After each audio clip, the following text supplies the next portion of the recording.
Do you know Michael Jordan did not win his first NBA championship until his 7th season? Amazing. He entered the league in the mid-'80s, and the Pistons were big at that time. They called them the Bad Boy Pistons, and they were his biggest challenge, and they say made him into the relentless champion he turned out to be.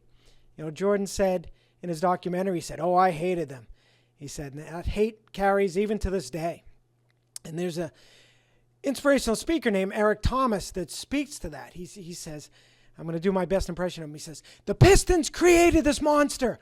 Do you know if Jordan won a championship in his first or second year, he never would have won 6 championships, which was 2 three-peats over 8 years. He actually only lost a total of 7 playoff series, 3 of which were to the Pistons. And he said, they created a demon. This dude, they were beating him up, tearing him down. They were destroying this guy. You got put through this because that's what it does. The tension produces greatness. Stop running from it and start running to it. Stop telling me what you're going through. The greats go through it. They get to it. They go through it. And the harder it is, the better." And I've always embraced that. And I basically turned that quote into that: embrace the tension, which creates resilience, which creates greatness. And that's what we have to do every day in the sobriety process. Embrace the discomfort. And as we do, every day it gets easier. And it's never as bad as we think it's going to be anyway. And this is such a great lesson. But you've got to have the courage to sit with those uncomfortable emotions.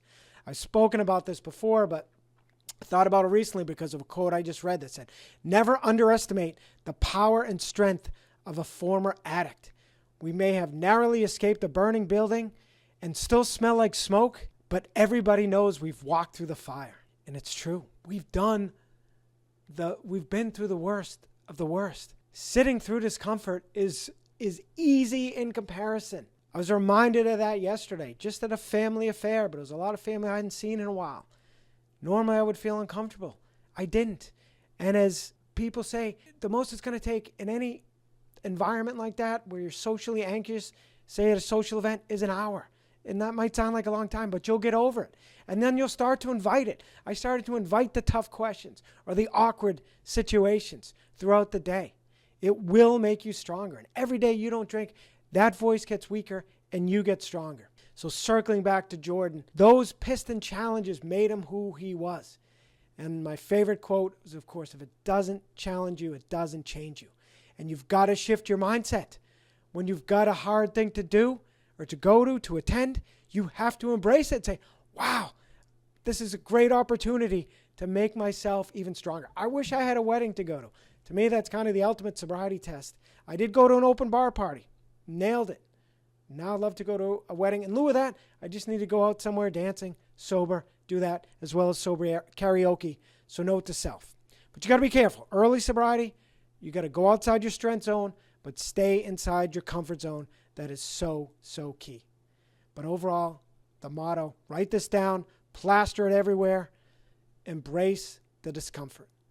Starting with cold shower finishes. It's a guarantee every day. Guaranteed way of doing the work, hard work every day, and embracing the discomfort. You can do it. That'll do it. Stronger, sober. Please like, share, subscribe. Thanks.